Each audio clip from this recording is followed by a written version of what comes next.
Subscribe कीजिए हमारे YouTube channel AR3 coaching classes को और बेल आइकॉन को प्रेस करो ताकि लेटेस्ट वीडियो की नोटिफिकेशन सबसे पहले पा सकें। हेलो स्टूडेंट, मैं राजकुमार आपका AR3 कोचिंग क्लासेस में स्वागत करता हूं और आज मैं लेकर के आया हूं केमिस्ट्री 12th क्लास की। और 12th क्लास के साथ साथ आप अगर जेई या नीट की भी तैयारी कर रहे हैं तो उसके लिए भी ये बेस्ट केमिस्ट्री के टॉपिक चलेंगे। और यहाँ हमारे चैनल को सब्सक्राइब कर लीजिए, चाहे आप नीट की तैयारी कर रहे हो, चाहे जेई की कर रही हो, चाहे बोर्ड एग्जाम ठीक है की तैयारी कर रहे हो। यहाँ पर आपके लिए NCERT बेस्ड कंटेंट होगा जो कि नीट, जेई तथा 12th बोर्ड एग्जाम के लिए बहुत ही इंपॉर्टेंट है, चाहे आप किसी भी स्टेट से हो, ठीक है उसके लिए। और इस चैप्टर में हम पहला चैप्टर स्टार्ट कर रहे हैं और जिसमें हम पढ़ेंगे बिलियन और बिलियन सॉल्यूशन, ठीक है। ये यूनिट फर्स्ट है जो कि नई NCERT की बुक आई है, उसमें यही पहला चैप्टर दिया गया है, तो मैं इसे ही स्टार्ट कर रहा हूँ, ठीक है। और इसमें हम पढ़ेंगे बिलियन के प्रकार, टाइप्स ऑफ सॉल्यूशन। और ये हमारा वीडियो लेक्चर पार्ट 1 है, ठीक है, पार्ट 1 है। तो स्टार्ट करते हैं। तो आप अपने नोट्स भी साथ साथ बनाते चलिए और PDF अगर स्क्रीनशॉट लेना चाहते हैं तो PDF का भी स्क्रीनशॉट साथ ले सकते हैं, ठीक है। तो याद रहे पहला चैप्टर है बिलियन और जिसमें हेडिंग भी डाल लीजिए आप बिलियन, ठीक है। तो ये बिलियन क्या होता है, ठीक है। बिलियन सॉल्यूशंस क्या होता है, तो सॉल्यूशंस क्या है, दो या दो से अधिक पदार्थों के समांगी मिश्रण को बिलियन कहते हैं। तो ये समांगी मिश्रण शब्द आया, इसमें क्या आया, दो या दो से अधिक पदार्थों के समांगी मिश्रण, ठीक है, समांगी मिश्रण को जिसके प्रत्येक भाग का संगठन समान हो, जिसके प्रत्येक भाग का संगठन समान हो,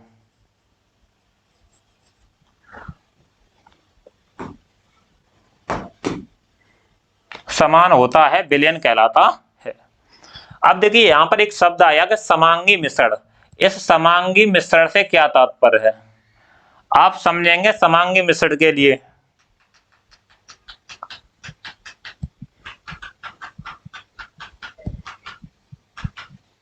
समांगी मिश्रण के लिए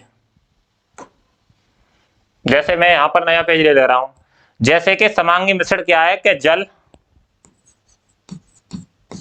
और प्लस चीनी, ठीक है, और इन दोनों को हमने मिश्रित किया तो हमें प्राप्त होगा समांगी बिलियन, ठीक है, या समांगी मिश्रण प्राप्त होगा।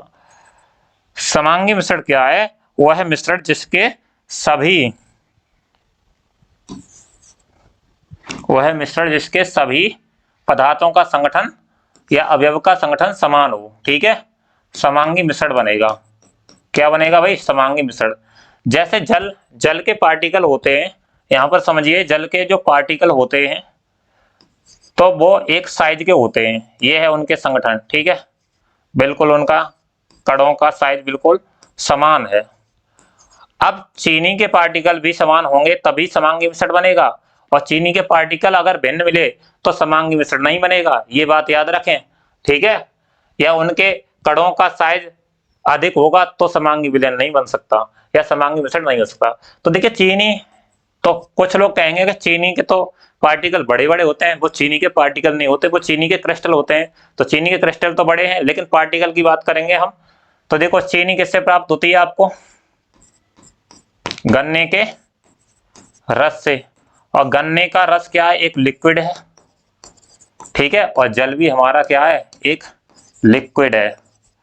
तो लिक्विड और लिक्विड दोनों के पार्टिकल कैसे होंगे, समान होंगे, और दोनों के जब पार्टिकल समान होंगे तो विलयन कैसा बनाएगा, समांगी मिश्रण, ठीक है, या समांगी मिश्रण।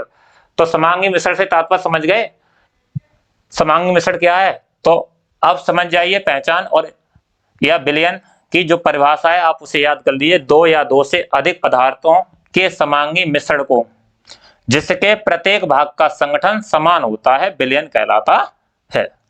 अब विलयन में मुख्यतः दो अवयव होते हैं, ठीक है, विलयन में अवयव भी ज्यादा हो सकते हैं, दो या हो सकते हैं या दो से अधिक भी हो सकते हैं, लेकिन हम मुख्यतः जो NCERT में दे रखे हैं उनकी बात करेंगे, ठीक है, कि विलयन में सिर्फ मुख्यतः दो ही अवयव होते हैं, एक होता है विलेय और दूसरा विलायक, ठीक है। विलेय और विलायक, ये मुख्य दो अवयव होते हैं। तो विलेय क्या है? विलेय को सॉल्यूट भी बोलते हैं, ठीक है।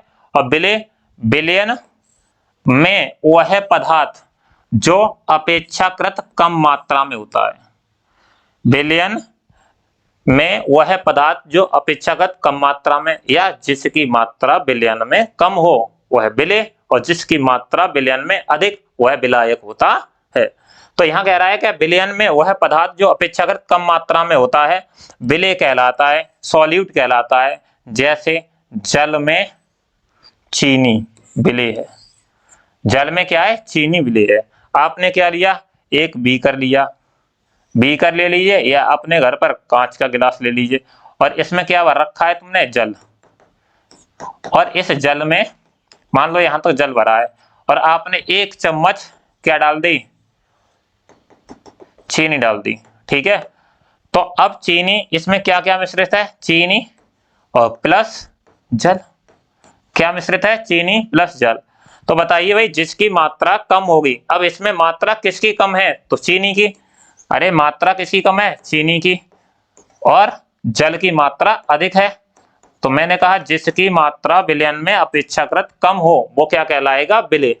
और तथा जिसकी मात्रा विलयन में वह पदार्थ जो अपेक्षाकृत अधिक मात्रा में होता है विलायक कहलाता है। अर्थात विलयन में जिसकी मात्रा अधिक हो वो क्या कहलाएगा? विलायक कहलाएगा। जैसे चीनी और जल के विलयन में जल, ठीक है, जल क्या है? एक विलायक है। जल क्या है? विलायक है, ठीक है। लेकिन एक कभी कभी एग्जाम्पल भी पूछ लेते हैं कि बताइए भाई भीगी चीनी, जिसे भीगी चीनी में जल क्या है? तो भीगी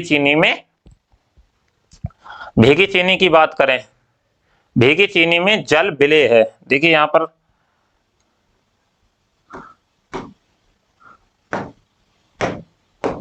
गलती हो गई है, तो यहां पर भीगी चीनी में क्या है?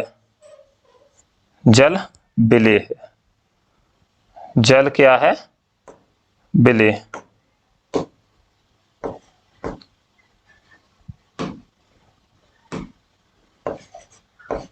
भीगी चीनी में जल विलेय है, क्योंकि आप चीनी भीगी होगी तो उसमें मात्रा किसकी कम है? तो विलेय की, यानी किसकी? जल की। और जल क्या है? विलेय। और वहां चीनी की मात्रा अधिक है, तो चीनी क्या है? विलायक। ये नहीं कि भाई हर जगह पर चीनी क्या होगी? कम होगी, और जल, चीनी और जल का जब भी मिश्रण होगा तो उसमें मतलब चीनी ही विलेय होगी, ऐसी कोई कंडीशन नहीं है। तो ऐसी भी कंडीशन हो सकती है, जैसे आपसे कोई पूछ सकता है कि भीगी चीनी में जल क्या है, तो भीगी चीनी में जल विलेय है, और विलायक कौन है? चीनी, ठीक है। तो समझ में आ गया होगा। अब एक बात नोट करके लिख लीजिए कि जब दो पदार्थों के समांगी मिश्रण से विलयन बनाया जाता है तो उसे द्विअंगी विलयन कहते हैं। क्या कहते हैं? उसे द्विअंगी विलयन कहते हैं। जैसे कोई भी दो पदार्थ लिए थे यहां पर, जैसे हमने लिए थे जल ले लिया था और प्लस चीनी। तो जल और चीनी ये विलयन है, और इस विलयन में दो अवयव हैं। कितने? सिर्फ दो। एक तो जल है और दूसरा चीनी, या दो ही अवयव हैं, ठीक है, दो ही अवयव हैं। तो ये क्या है? बाइनरी विलयन। क्या कहलाएगा? बाइनरी विलयन, बाइनरी सॉल्यूशन। समझ में आ रहा है भाई? जब दो पदार्थों के समांगी मिश्रण से विलयन बनाया जाता है तो इसे द्विअंगी विलयन कहते हैं, और तथा जब तीन पदार्थों के समांगी मिश्रण से विलयन बनाया जाता है तो इसे त्रिअंगी विलयन कहते हैं, टर्नरी विलयन कहते हैं। जैसे देखिए, अब मैंने यहाँ पर क्या रखा कि विलयन बनाया, और उस विलयन में हमने कहा जैसे कि शरबत बनाते हैं, ठीक है, तो गर्मियों के दिन है अभी तो, और गर्मियों के दिन में शरबत ज्यादा बनाते हैं, ठीक है। तो विलयन में क्या मिला लिया? जल प्लस चीनी और प्लस नींबू का रस भी मिला लिया। क्या मिला लिया? नींबू का रस। तो ये कैसा विलयन बना? ये कैसा विलयन बना? त्रिअंगी विलयन। त्रिअंगी विलयन क्यों? क्योंकि इसमें 3 पदार्थों का समांगी मिश्रण है। एक पदार्थ ये है जल, दूसरा चीनी है और तीसरा है नींबू का रस। तो इसी प्रकार से 4 पदार्थों के समांगी मिश्रण को चतुरंगी विलयन और 4 से अधिक पदार्थों के मिश्रण को बहुअंगी विलयन कहते हैं। लेकिन हम इस अध्याय में या एनसीईआरटी में हम द्विअंगी विलयन का अध्ययन करेंगे और त्रिअंगी विलयन का अध्ययन हम ग्रेजुएशन लेवल पर जाकर करते हैं, तो याद रहना चाहिए। तो इस अध्याय में हम किसका अध्ययन करेंगे? सिर्फ द्विअंगी विलयन का। द्विअंगी विलयन ऐसा विलयन जिसके अवयव सिर्फ 2 हों, या फिर ऐसे समझ लीजिए ऐसा विलयन जिसमें 2 पदार्थों का समांगी मिश्रण हो। स्क्रीनशॉट लेना चाहते हैं तो ले लीजिए स्क्रीनशॉट। चलो नेक्स्ट, तो विलयन के प्रकार। अब पढ़ेंगे हम विलयन के प्रकार, टाइप्स ऑफ सॉल्यूशन। तो विलयन के प्रकार हैं किसके आधार पर? तो विलेय तथा विलायक की भौतिक अवस्था के आधार पर। विलेय तथा विलायक की भौतिक अवस्था के आधार पर विलयन 3 प्रकार के होते हैं। ठीक है, वो कौन कौन से विलयन होते हैं? एक होते हैं गैसीय विलयन, ठीक है, और दूसरे द्रव विलयन या द्रवीय विलयन भी बोलेंगे, ठीक है, या द्रवीय विलयन भी लिख सकते हो, और तीसरे ठोस विलयन। ठीक है, तो गैसीय विलयन क्या होता है? अगर आप इनके बारे में लिखना चाहते हैं तो लिख सकते हो।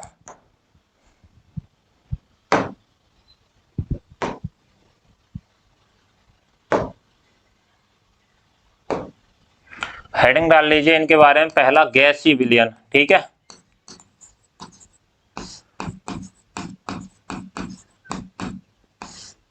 गैसीय विलयन। तो ऐसा विलयन जिसमें विलायक की मात्रा, या ऐसे समझ लीजिए ऐसा विलयन जिसमें विलायक और विलेय को घोलने पर गैस अवस्था में ही विलयन प्राप्त हो। तो गैस अवस्था में विलयन प्राप्त होगा तो विलायक क्या होगा? गैस होगा। जैसे कि देखो इस टेबल में दे रखा है कि विलायक गैसीय विलयन में तीनों में गैस गैस गैस है। ठीक है, तो ऐसा विलयन जिसमें विलायक गैस अवस्था में हो। ठीक है, और एक होता है दूसरा द्रवीय विलयन। द्रवीय विलयन क्या होता है? ऐसा विलयन जिसमें विलायक द्रव अवस्था में हो, यानी विलायक जिसकी मात्रा अधिक हो। तो ऐसा कोई हम सॉल्यूशन बना रहे हैं जिसमें क्या है कि द्रव अवस्था में विलायक होना चाहिए। तो विलायक द्रव अवस्था में जैसे कहना है जल तथा चीनी का मिश्रण, है ना, चीनी प्लस जल का मिश्रण। अगर मैं इसको घोलूंगा तो क्या बनेगा? द्रवीय विलयन बनेगा, क्योंकि जो बनने वाला विलयन होगा वो द्रव अवस्था में दिखाई देगा, जैसे कि इसमें टेबल में दिखाया गया। अभी मैं टेबल में समझाऊंगा। और एक और विलयन का प्रकार है तीसरा, ठीक है, गैसीय विलयन, द्रवीय विलयन, और तीसरा है तुम्हारा ठोस विलयन। ठीक है, ठोस विलयन। तो ऐसा विलयन लिख लीजिए जिसमें विलायक ठोस अवस्था में होता हो। विलायक ठोस अवस्था में होता हो, ठोस विलयन कहलाता है। ठोस विलयन कहलाता है। जैसे आप उदाहरण में ले सकते हैं तांबे और सोने का विलयन। तांबा प्लस सोने का विलयन। ठीक है, सोने का विलयन। ठीक है, इसमें जो विलेय या विलायक है, विलायक ठोस अवस्था में है। ठीक है, विलायक क्या है? ठोस अवस्था में होता है। तो ये 3 प्रकार के विलयन हैं, और 3 प्रकार के अगर हम टेबल बनाएंगे तो ये 9 प्रकार में बदल जाएगा। कितने में? 9। तो विलेय तथा विलायक की भौतिक अवस्था के आधार पर विलयन होते हैं, वो 9 प्रकार के होते हैं। 9 प्रकार के देखें, जैसे विलयनों के प्रकार में एक दे रखा है विलेय। जब गैस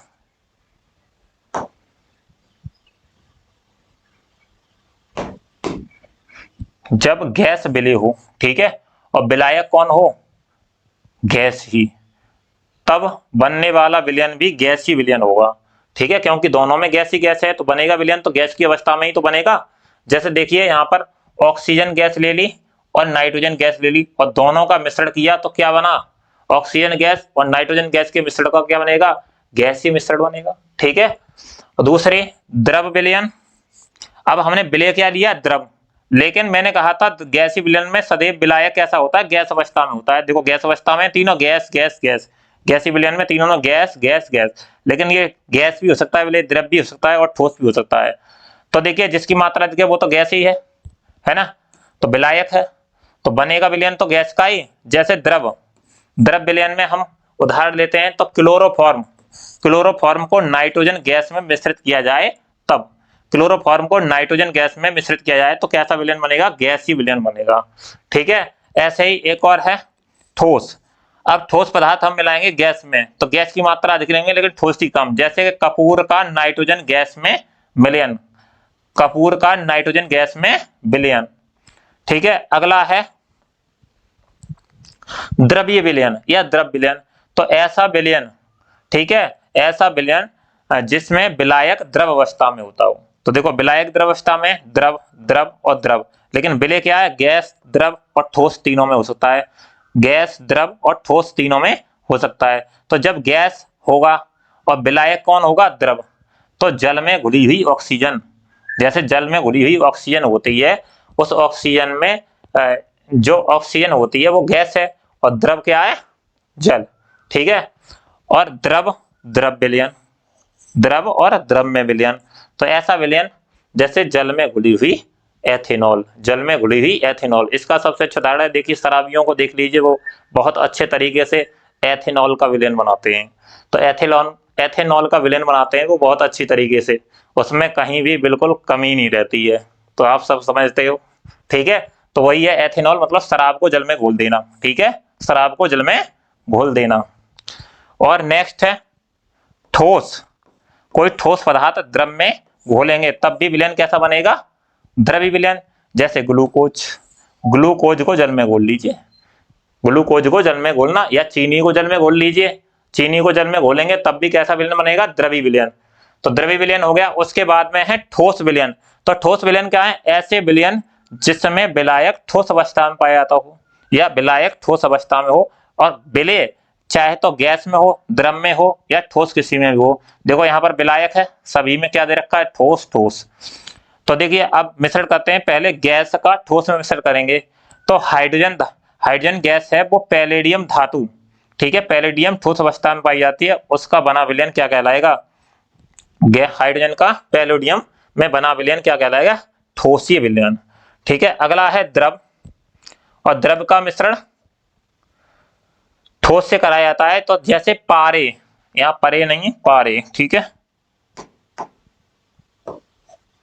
तो पारे का सोडियम के साथ अमलगम, पारे का सोडियम के साथ अमलगम, कभी कभी प्रश्न भी पूछ लेता है कि अमलगम क्या है, तो सोडियम धातु के साथ पारे का मिश्रण ही अमलगम कहलाता है। ठीक है। तो देखिए द्रव है कौन, पारा, और सोडियम धातु है जो ठोस अवस्था में पाई जाती है, तो उसके साथ मिश्रण होता है तो अमलगम बनता है। ऐसे ही ठोस का ठोस के साथ मिश्रण, तो ठोस के साथ ठोस का मिश्रण तो आप बहुत अच्छी तरह से जानते हो, जैसे तांबे का सोने में विलयन, तांबे का सोने में विलयन, यानी सोने धातु है सोना, उसमें तांबा मिलाया जाता है 2%। ठीक है। तो ये विलयन के हमने प्रकार पढ़े थे भौतिक अवस्था के आधार पर। अब हम पढ़ेंगे प्रकार इसके विलेय पदार्थ की सांद्रता के आधार पर। तो हेडिंग डाल लीजिए, विलेय पदार्थ की सांद्रता के आधार पर, on the basis of concentration of solute. ठीक है, यानी विलेय पदार्थ की सांद्रता के आधार पर। तो इस आधार पर विलयन निम्नलिखित प्रकार के होते हैं। पहला विलयन तनु विलयन। आप लैब वगैरह में जाते हो, ठीक है, तो वहां पर आपने देखा होगा कि डाइल्यूट H2SO4 इस तरह से लिखा देखा होगा, डाइल्यूट H2SO4 या फिर डाइल्यूट HCl। ठीक है। तो वो विलयन कैसे होते हैं, तनु विलयन। और तनु विलयन क्या होता है, तनु का मतलब समझिए आप कि वह विलयन जिसके इकाई विलयन में, वह विलयन जिसके इकाई आयतन में, ऐसे लिख देना, इकाई आयतन में या इकाई विलयन में विलय की सांद्रता कम होती हो, या ऐसे समझ लीजिए वह विलयन जिसके, वह विलयन जिसमें विलय की मात्रा कम होती हो, तो क्या कहलाएगा, तनु विलयन। ठीक है, क्या कहलाएगा? तनु विलयन। तनु विलयन, जैसे तनु का मतलब होता है, सीधे समझ लीजिए, जो देहाती भाषा में पतला, ऐसा विलयन जिसमें कोई पदार्थ कम मिलाया जाए। जैसे हम किसी के घर गए और हमने कहा कि भाई गर्मियों के दिन है, शरबत पिलाया जाए, तो उसने अपने छोटे भाई को दे दिया कि सर के लिए शरबत बना के लाओ। तो सर के लिए वो शरबत बना के लाया। अब चीनी घर पर थी तो चीनी कम डाल ली उसने, तो चीनी कम डाल ली, और नींबू का रस भी नहीं डाला, या डाल लिया होगा वो अलग बात है, ठीक है। लेकिन हमने टेस्ट करके देखा तो हमने कहा कि चीनी तो इसमें ये ज्यादा मीठा है, मजाक में, लेकिन वो मीठा ज्यादा नहीं है, कम है, और ये उसको पता है। तो वो कैसा विलयन बना के लाया हमारे लिए? तनु विलयन। ठीक है, कैसा विलयन बना के लाया? तनु, क्योंकि उसमें विलय की मात्रा उसने कम कर दी। ठीक है, ऐसे ही सांद्र विलयन क्या होते हैं? ऐसे विलयन, ठीक है, वह विलयन जिसके इकाई विलयन में विलय की सांद्रता अधिक होती है, सांद्र विलयन कहलाते हैं। आपने देखा होगा कॉन्सेंट्रेशन H2SO4, कॉन्सेंट्रेशन HCl, ये लिखे देखे होंगे। तो इसमें विलय की मात्रा अधिक होती है, और विलय की मात्रा एक इकाई आयतन में। इकाई आयतन का मतलब समझ रहे हो, यहाँ आयतन ही कर लो, विलयन नहीं होगा यहाँ। ठीक है, ये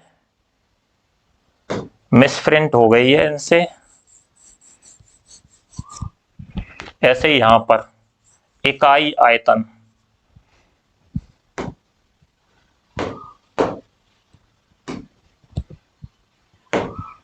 इकाई आयतन में, इकाई आयतन में विलय की सांद्रता कम होती है। इकाई आयतन यहां भी कर लो, इकाई आयतन में विलय की सांद्रता अधिक हो। तो तनु विलयन और सांद्र विलयन समझ गए। इकाई आयतन का मतलब जैसे कि कोई भी आयतन में हमने ले रखा है, ठीक है, जैसे यहां पर इसकी 1 सेंटीमीटर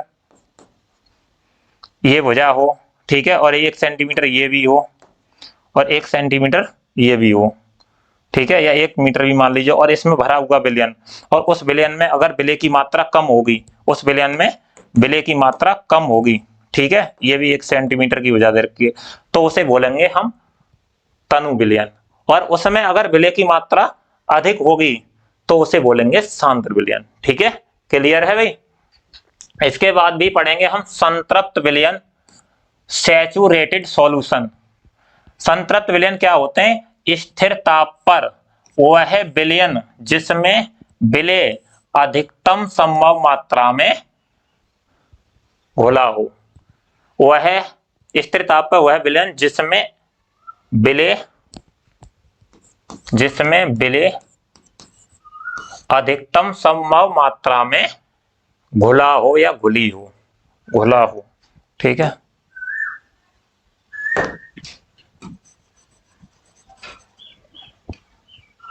घुला हो संतृप्त विलयन कहलाता है। संतृप्त विलयन को समझिए, जैसे कि आपने क्या लिया,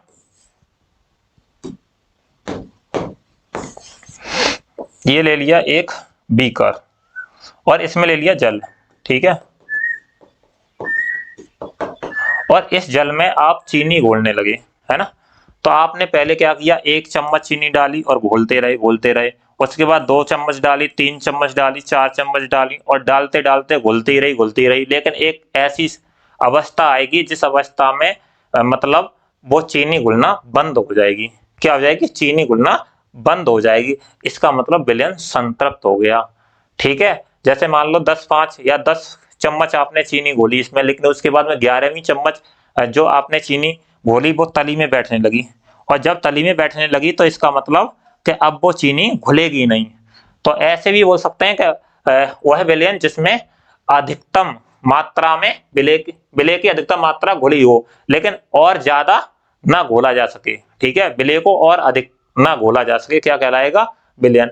क्योंकि विलयन साम्य अवस्था में हो जाता है। साम्य अवस्था में कैसे हो जाता है? जैसे आप विलयन घोल रहे हो, चीनी को घोल रहे हो, ठीक है, और चीनी घुल रही है, और लेकिन एक स्थिति ये आ रही है कि चीनी तले में बैठने लगी, तो ये क्या होगा कि साम्य अवस्था आ गई उसमें। साम्य अवस्था मतलब कभी चीनी इसमें घुलेगी विलयन में, और कभी चीनी मतलब क्या होगी, बैठ जाएगी तली में। तो इस अवस्था को क्या कहेंगे? साम्य अवस्था। और जब विलयन में साम्य अवस्था आ जाती तो ऐसे विलयन को संतृप्त विलयन कहते हैं।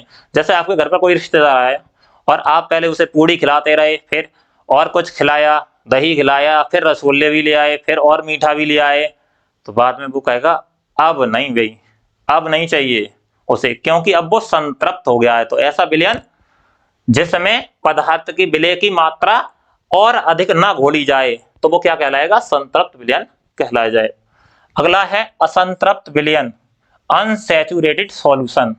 तो अनसैचुरेटेड सॉल्यूशन क्या होता है कि स्थिर ताप पर जब किसी विलयन में विलय की मात्रा, जब किसी विलयन में विलय की मात्रा संतृप्त विलयन से अधिक हो जाती है तो उसे विलयन को असंतृप्त विलयन कहते हैं। देखो यहां पर क्या है, संतृप्त विलयन से अधिक हो जाती हो, ठीक है, संतृप्त विलयन से अधिक हो जाती हो तो उसे कहेंगे अनसैचुरेटेड विलयन, लेकिन कुछ समय के लिए और फिर उसी में आ जाती है वो संतृप्त में, या फिर कम हो जाती है।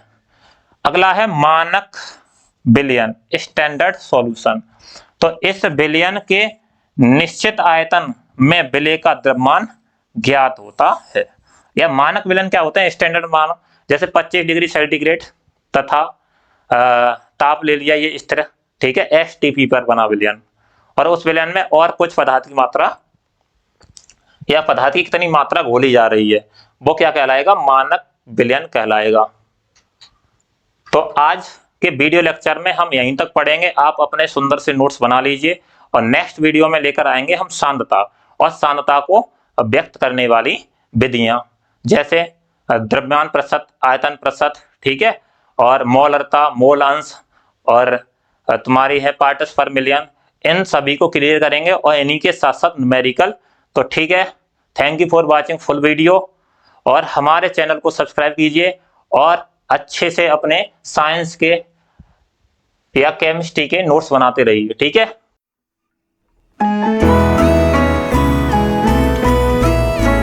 सब्सक्राइब कीजिए हमारे YouTube channel AR3 coaching classes को और बेल आइकॉन को प्रेस करो ताकि लेटेस्ट वीडियो की नोटिफिकेशन सबसे पहले पा सकें।